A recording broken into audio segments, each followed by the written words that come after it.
I hadn't planned on stopping by the bar that night. My day had been long, and like most days lately, stressful. Work was rough, money was tight, and home didn't feel much better. Something about that night felt heavy. Maybe I needed to blow off steam, or maybe it was just a bad gut feeling I couldn't shake.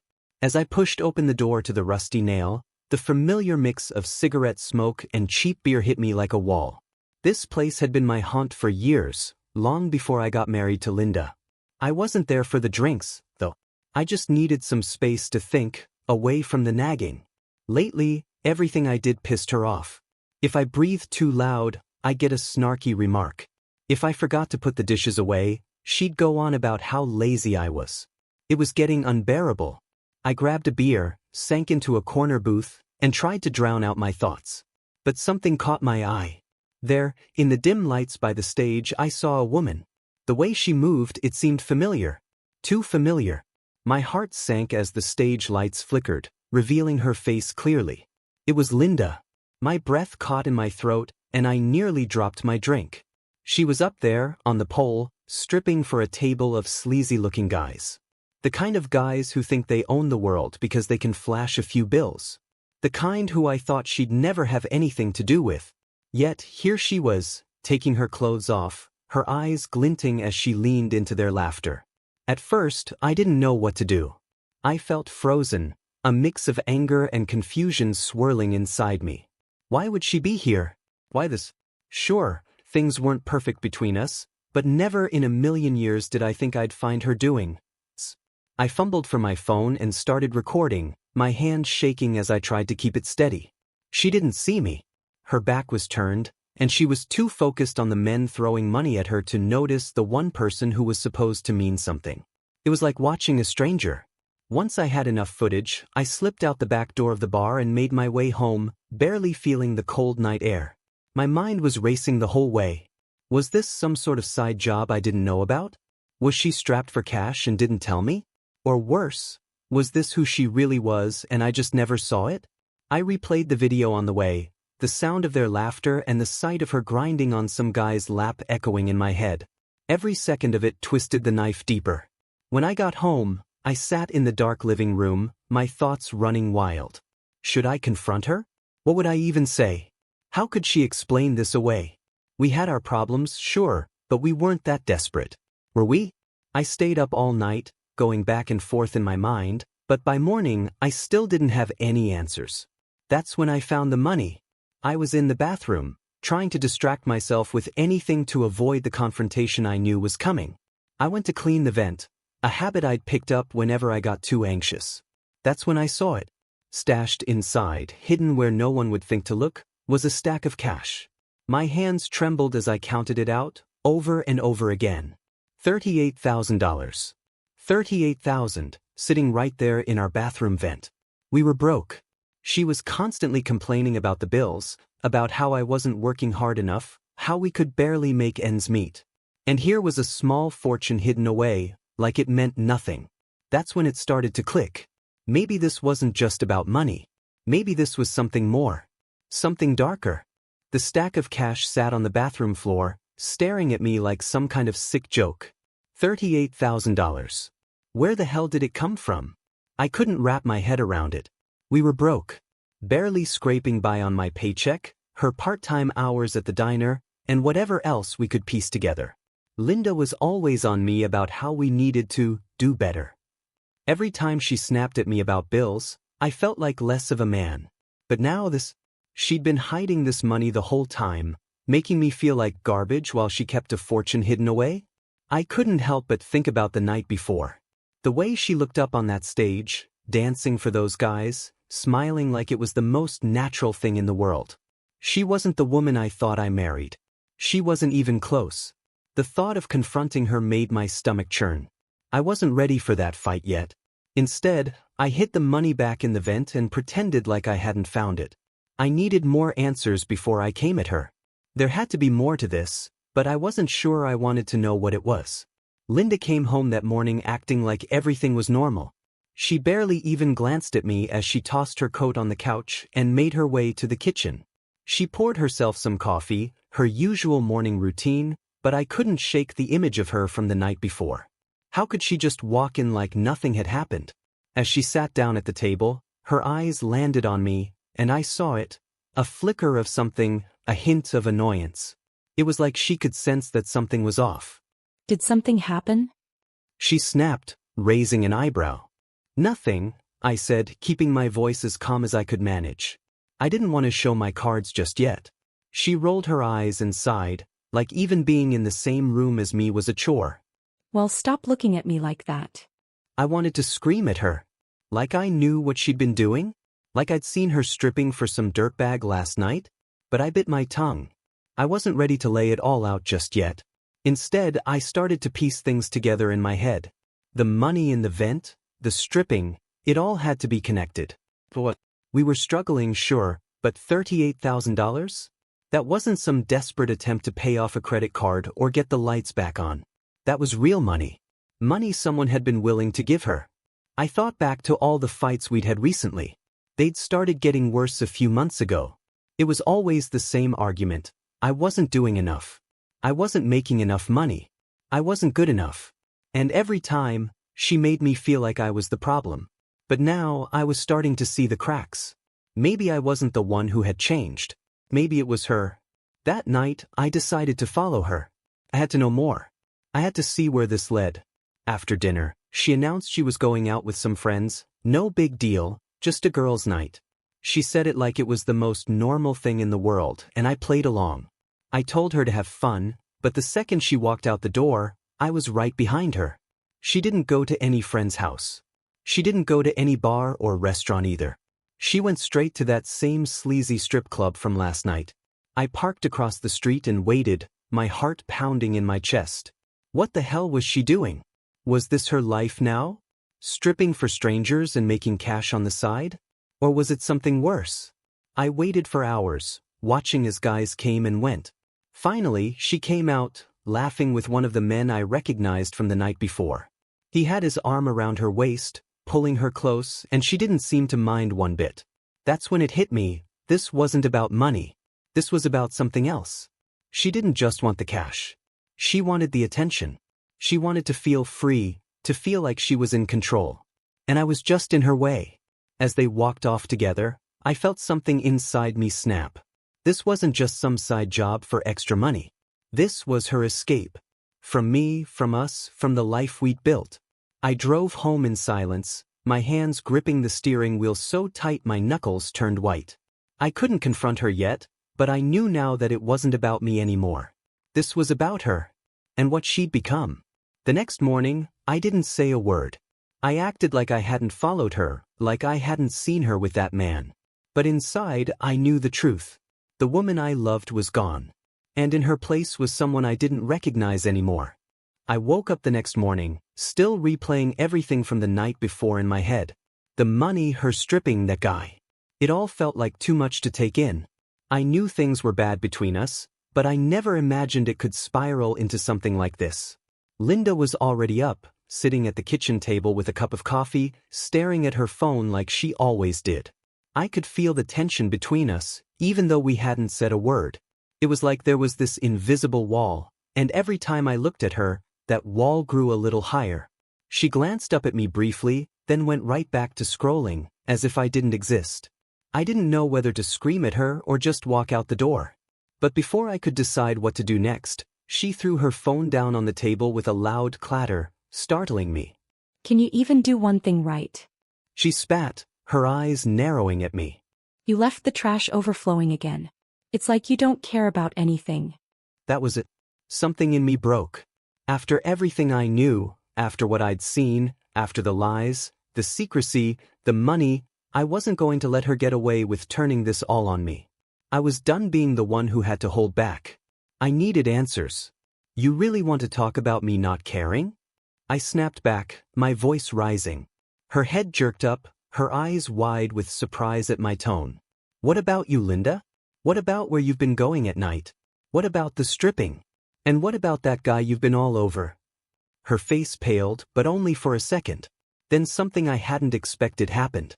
Instead of denying it, instead of trying to lie her way out, she smiled. It was cold, cruel, like she didn't even care I'd caught her. So you've been spying on me, huh? she said, crossing her arms over her chest, her voice dripping with sarcasm. Oh, what a real man you are. Guess you finally grew a pair. My heart was pounding in my chest. I didn't expect her to double down like this. It was like she wanted me to know. You didn't even try to hide it, Linda, I said, shaking my head. I saw everything. I saw the money. $38,000? What the hell is going on? Are you stripping for cash, or is this about something else? She stood up from the table, her face hardening. You wouldn't understand, you never did. Do you think I want to be stuck with a guy like you? A guy who can't even provide? You're a joke and I deserve more. My blood ran cold.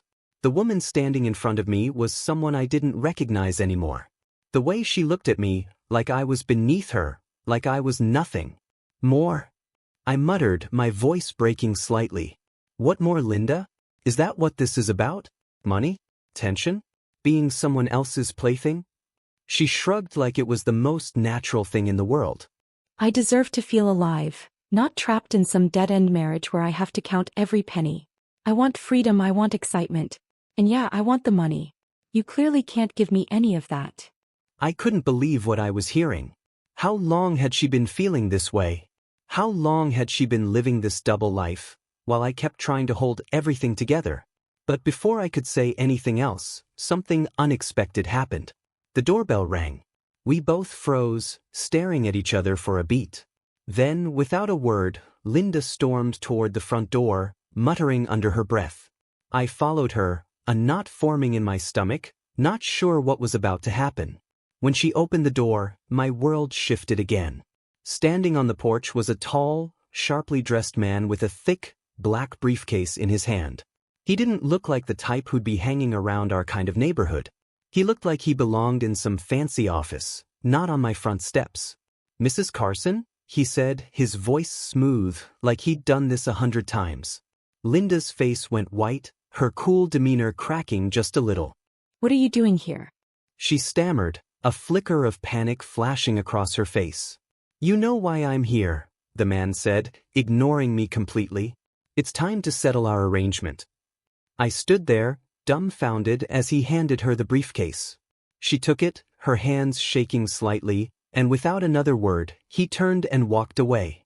My mind was racing, trying to piece together what the hell just happened. Linda shut the door behind him and stood there, staring down at the briefcase like it held some terrible secret. What the hell is going on, Linda? I demanded, stepping closer. She turned to me, her face pale and tight with fear. This isn't what you think. Just don't ask any more questions. Please. But I wasn't backing down this time. I was done being in the dark. I grabbed the briefcase out of her hands and opened it. Inside was more cash. A lot more. Stacks of bills, all neatly bundled together. This wasn't stripper money. This was something bigger. Before I could even process it, Linda lunged at me, trying to wrestle the briefcase out of my hands. You don't know what you're doing, she screamed, her voice filled with a desperation I hadn't heard before. Just leave it alone. But it was too late. I knew now that whatever this was, it went far deeper than I could have imagined. Linda was frantic.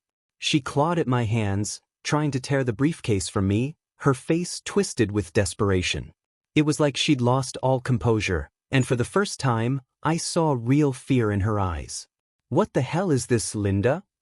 I yelled, shoving her away, holding the briefcase tightly. She stumbled back, but instead of calming down, she exploded in anger.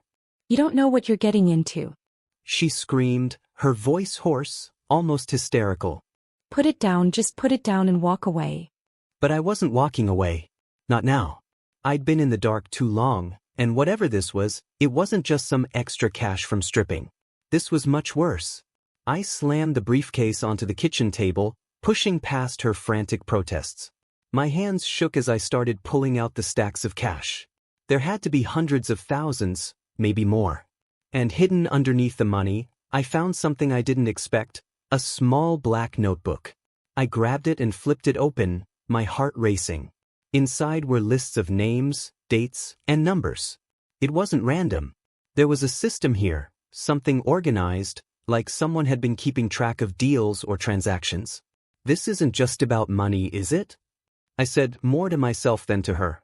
What the hell have you gotten yourself into? Linda froze, her breath coming in sharp gasps. For the first time, she looked like she was going to break down completely. You weren't supposed to find out. She whispered, her voice shaking. None of this was supposed to happen. I stared at her, waiting for an explanation, but she stayed silent, her eyes wide, her chest rising and falling like she was about to panic. I pushed her, demanding answers. You lied to me for months, maybe longer. You were hiding money, stripping for strangers, and now you've got this book. What is this, Linda? Who are you? She slumped into a chair, her hands covering her face as she muttered to herself. I needed a way out. She mumbled through her fingers. I didn't want to live like this anymore. You don't understand. I was stuck. We were stuck. Stuck? I shouted. So, you just turned into someone I don't even recognize? You got into something like this to what? Get out of our life? I don't understand. She finally looked up at me, her face red, tears streaming down her cheeks. You don't get it. I couldn't take it anymore. The bills, the constant struggle, the feeling of being trapped in this dead life with no way out. I needed more than you could ever give me. The words hit me like a punch to the gut. So, you what? You started dealing with some shady people? Is that what this money is from? Stripping wasn't enough, so now you're working with criminals. Linda's face twisted, her hands shaking. You think it was just about stripping? She scoffed. That was nothing. It was just a cover, something to make you look the other way. I've been handling bigger deals, laundering money for people who would have killed me if I screwed up. The club was just where I met them. My mind reeled. I was having trouble processing everything she was saying. My wife, the woman I'd been fighting to keep our life together with, was involved in something criminal. She had been hiding so much from me, living a life I didn't even know existed. You were laundering money? I asked, my voice barely above a whisper. For who? Her lip quivered, and she glanced at the door as if expecting someone to burst through it at any moment. You don't know these people, she whispered, and you don't want to. This is bigger than us. Bigger than anything you can imagine. I felt like I was sinking. The room was spinning, and the woman in front of me was a stranger. This wasn't just about a wife cheating on her husband. This was about betrayal on a level I couldn't have imagined. But why, Linda? Why did you do this? I asked, my voice breaking. We were struggling, but we could have made it through. Why did you have to ruin everything? She stood up, pushing past me to grab the briefcase. Because I didn't want to be stuck like you. She spat, her voice sharp. I didn't want to live in this dump, scraping by while you pretend we're okay. I wanted more. I deserve more. I stared at her, completely numb. She didn't even care that she'd been caught. She didn't care what it did to us. This was who she was now. Suddenly, a loud banging on the door interrupted the moment, making both of us jump. I turned to look at the door, fear prickling at the back of my neck. Linda, a voice shouted from the other side. Open up. We know you're in there. I whipped around to look at her, and all the color had drained from her face. She stumbled backward, knocking over a chair as she fumbled for the briefcase. They weren't supposed to find me this fast. She whispered, terror in her eyes. They know I've been skimming money. They're going to kill me. It was only then that I realized just how deep she was in. This wasn't just some sleazy affair or stripping for extra cash. This was something dangerous, something that was about to come crashing down on both of us. And I had no idea how to get out. The banging on the door grew louder, more insistent. My heart pounded in my chest as I looked from Linda to the door and back again. This was real. She was in deep, and now these people, the ones she had crossed, had come to collect. Linda, who are they? I asked, my voice shaking, but she didn't answer. She was frantically pacing, her eyes darting around the room like a trapped animal. Tell me what's going on. What do they want from you? They want the money. She hissed, her voice barely a whisper. I've been skimming off the top, keeping extra for myself. I thought I was smart enough to cover my tracks, but I screwed up. And now they've come for me. My stomach dropped. This wasn't just about her laundering cash. She had been stealing from the very people she was working for. And these weren't the kind of people who'd just forgive a mistake like that. Open the door, Linda. Don't make this harder than it has to be. The voice outside was getting angrier. There was no more time to figure this out. We were out of options. Linda's face turned pale as she grabbed my arm, her grip like a vice. You have to help me. She pleaded, her eyes wide with fear. They'll kill me and they'll kill you too if you're in the way. We need to get out of here. I felt a surge of anger rise in me. All this time, she had been playing games, leading this double life behind my back, cheating, stealing, and now she expected me to save her?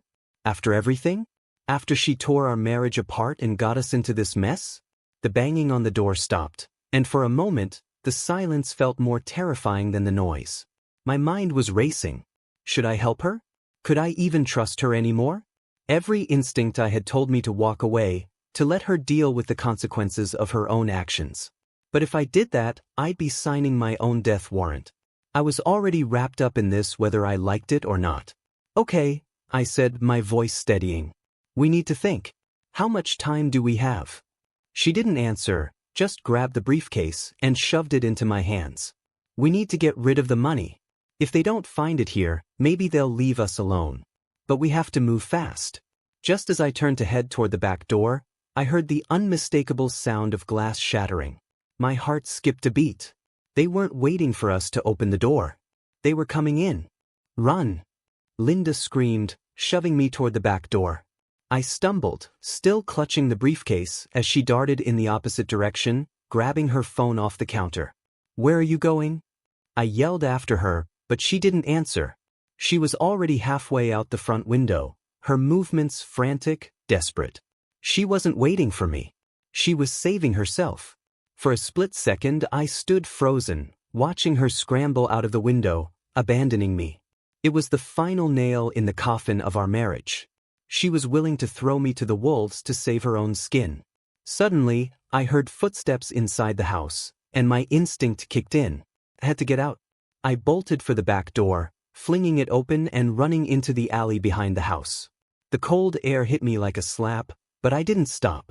My feet pounded against the pavement as I sprinted toward my car, the briefcase still clutched tightly in my hand. As I reached the car and fumbled with my keys, I saw movement out of the corner of my eye. One of the men had spotted me. He was coming toward me fast, his expression dark, determined. I barely managed to get the car door open and slam it shut before he reached me. My hands were shaking as I jammed the key into the ignition, my breath coming in ragged gasps. The engine roared to life just as the man reached for the door handle, but I slammed my foot on the gas, peeling out of the alley as fast as I could. The adrenaline surged through me as I sped down the street, not caring where I was going, only that I was getting away. My mind was a blur, trying to process what had just happened. Linda had thrown me into the fire and left me to burn. She hadn't even hesitated. I drove for what felt like hours, aimlessly, not sure where to go or what to do next. All I knew was that I couldn't go back. Not to the house, not to Linda. Everything was unraveling, and I had no idea how to put it back together. Finally, I pulled into an old parking lot on the outskirts of town, the car idling as I tried to catch my breath. I glanced down at the briefcase in the passenger seat. It felt like a weight, dragging me down into the depths of something I didn't understand. I had no choice. I had to open it again, had to find something, anything, that could make sense of all this. As I slowly opened the case, something unexpected caught my eye. Wedged between the stacks of money was a folded piece of paper. I hadn't noticed it before, but now, it seemed to call out to me. My hands trembled as I pulled it out and unfolded it. Scrawled across the paper in Linda's handwriting were 4 words that sent a chill down my spine. This is just the beginning. I sat there in the parking lot, staring at those words. This is just the beginning. My mind raced as I tried to make sense of it. Linda wasn't just involved in something shady, she was in deep, and whatever game she was playing, it wasn't over yet. It was a trap, a setup I couldn't see coming. I couldn't stop thinking about how she had left me behind. After everything, she'd still chosen herself. She didn't care about me, our marriage, or the mess she dragged me into. She only cared about her own survival. The night was quiet, too quiet, as I sat alone in the car, clutching that note. I thought about what to do next. I couldn't go to the police, not with all that money in the briefcase. They'd think I was involved. and I couldn't go back home. Those men would be waiting for me. I decided to take a risk. I had to confront Linda. If this was just the beginning, then I needed to know what else she had planned. I had nothing left to lose. She wasn't going to get away with this.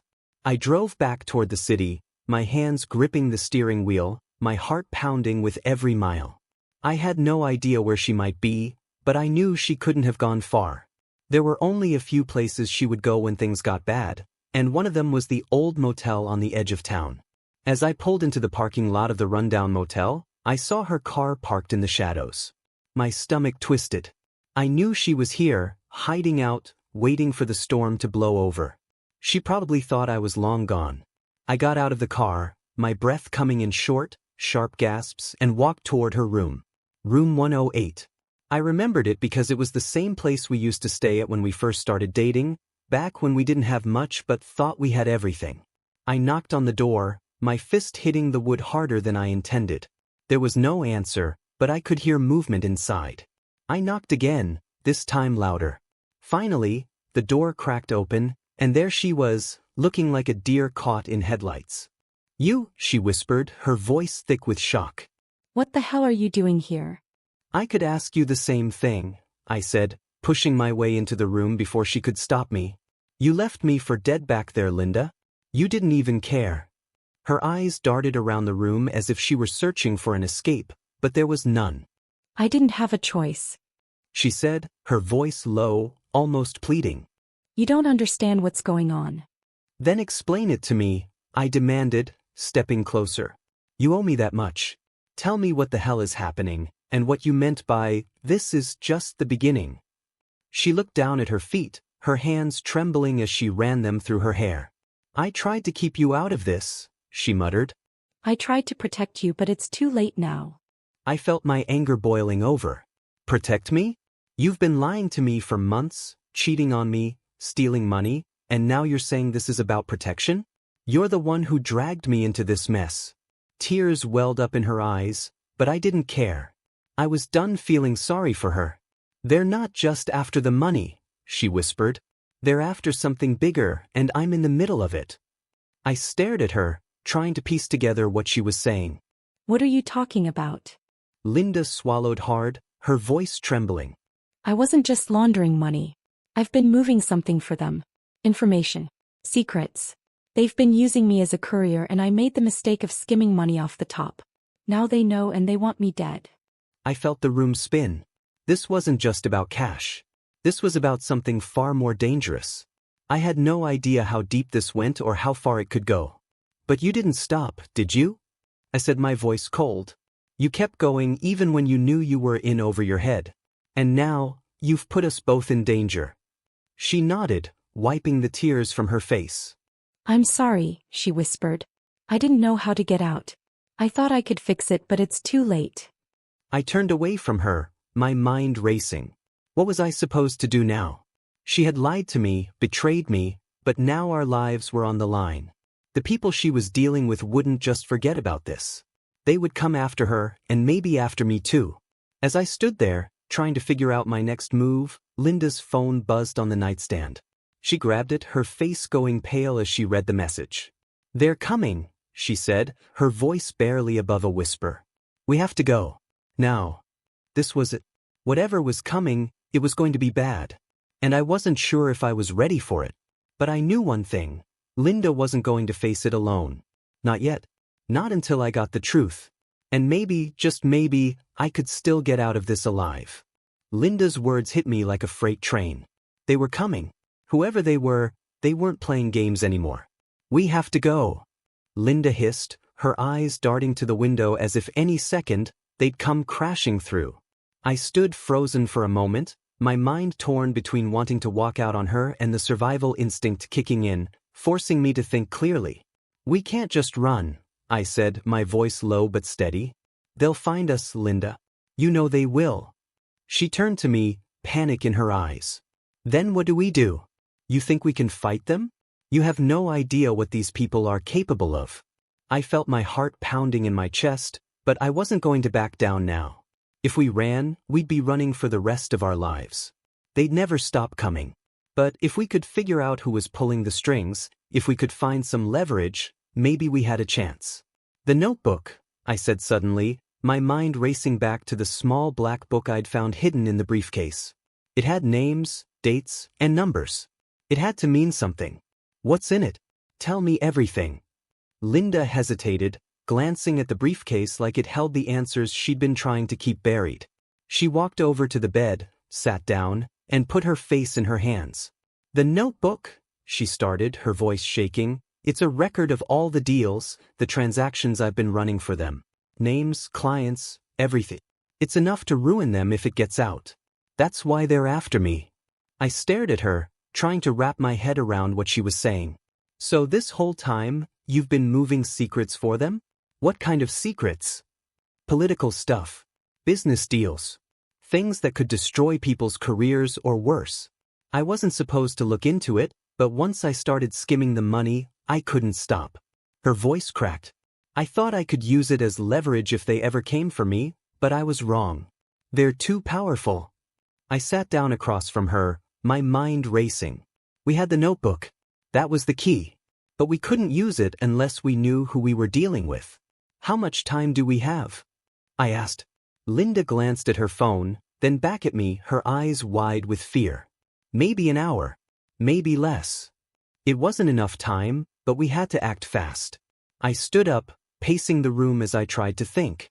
We need to make them think we still have the upper hand, I muttered. If they think the notebook is safe, they won't kill us right away. We need to buy ourselves some time. Linda looked at me, her face pale and drawn. What are you saying? We bait them, I said, the plan starting to take shape in my head. We tell them we'll make a deal. We'll give them the notebook in exchange for our lives.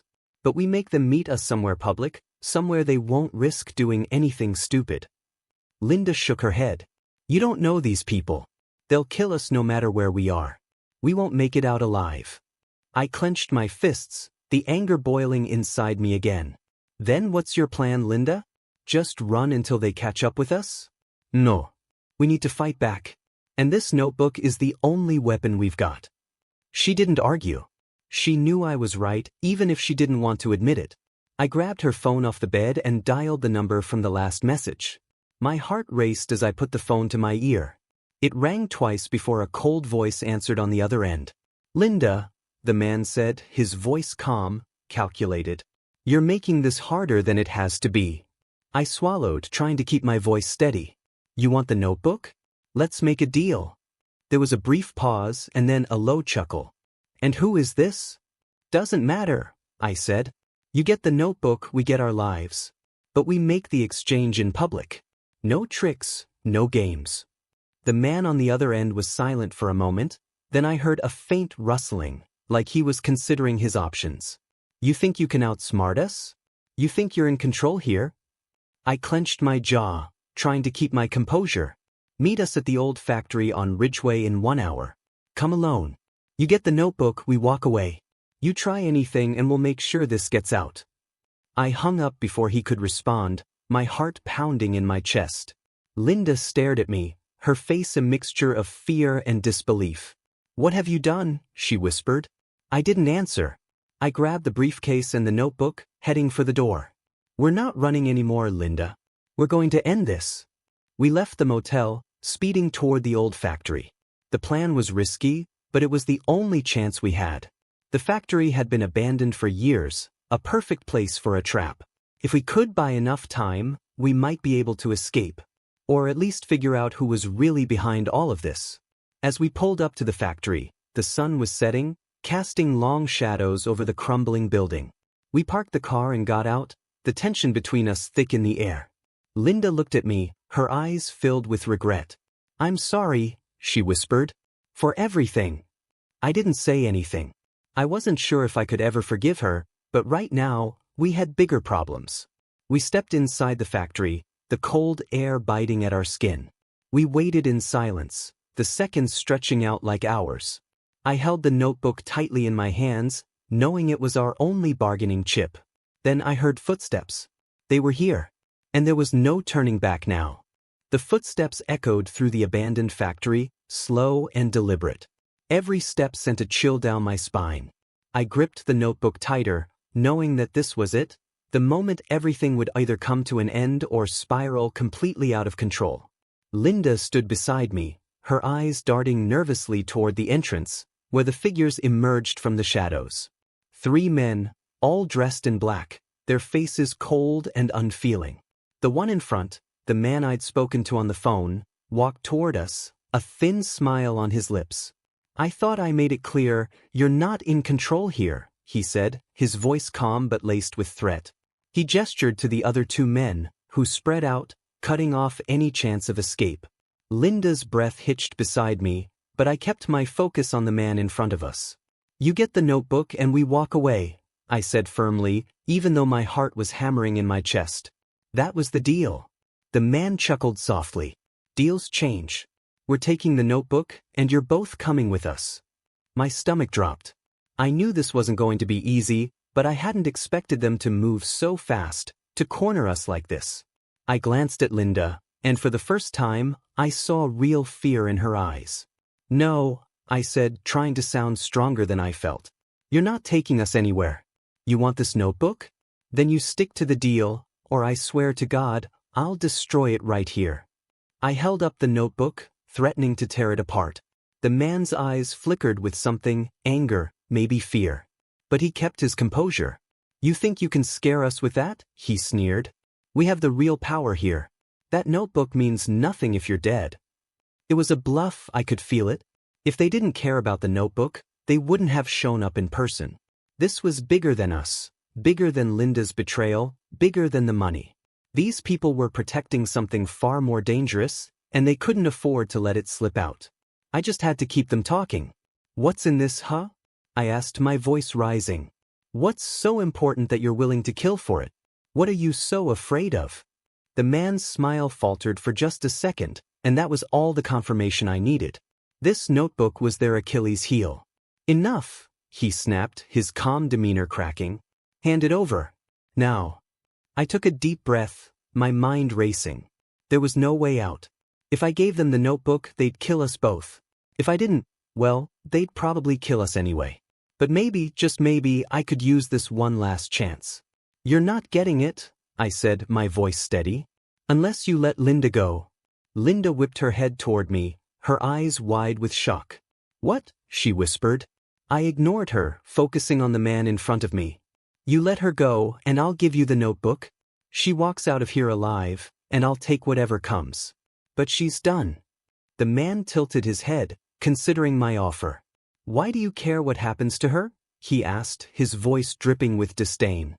"After everything she's done to you?" I glanced at Linda, who was staring at me with tears in her eyes. The truth was, I didn't know why I was doing this. Maybe it was because, despite everything, I couldn't bring myself to hate her completely. Or maybe it was because I knew she was already broken enough inside, and watching her die wouldn't give me the satisfaction I thought it would. "She deserves another chance," I said quietly. "Even if she doesn't think so." Linda's lip quivered, but she stayed silent. The man turned to his companions, and they exchanged a look before he finally nodded. "Fine," he said. "She walks. But you stay." I nodded, feeling a weight lift off my chest. I was going to die here. I knew that. But at least this nightmare would end with some small sense of closure. "Go," I whispered to Linda, not looking at her. "Don't waste this." For a moment, she didn't move. Then, slowly, she backed away, her eyes never leaving me. I didn't know what was going through her head, and I didn't care. I just wanted her gone before this turned uglier than it already was. As she reached the door, I braced myself, ready to hand over the notebook. But then, something I didn't expect happened. Linda stopped. She turned around, her face pale but resolute, and in one quick motion she pulled something from her pocket, a gun. My heart nearly stopped as she pointed it directly at the man in front of me. "Let him go," she said, her voice trembling but fierce. "Or I swear I'll shoot." The men froze, and for a moment, the entire factory was filled with silence. I stared at Linda, completely stunned. What was she doing? "You don't know how to use that," the man sneered, calling her bluff. "Try me," Linda shot back, her hands steady despite the fear in her eyes. "I may have screwed up, but I'm not letting him die for my mistakes." For the first time in a long time, I saw something in Linda that reminded me of the woman I used to know. Maybe she had broken everything, maybe she had betrayed me, but in this moment, she was risking everything to save me. The tension was unbearable. The men stood their ground, calculating their next move, but Linda's determination seemed to shake them. Finally, after what felt like an eternity, the man nodded. "All right," he said slowly, raising his hands in surrender. "We're leaving. But this isn't over. We'll be watching." He gestured for his men, and they backed away, disappearing into the shadows as quickly as they had arrived. Linda's hand trembled as she lowered the gun, the adrenaline crashing over both of us. I walked over to her, my heart still pounding, not sure what to say or feel. "We're not free yet," she whispered, her voice hoarse. "They'll come back." "I know," I said softly, taking the gun from her hands. But we bought ourselves some time. We stood there in the quiet, the reality of what had just happened sinking in. The notebook was still in my hand, and I knew we had the power to expose everything. But for now, we had survived.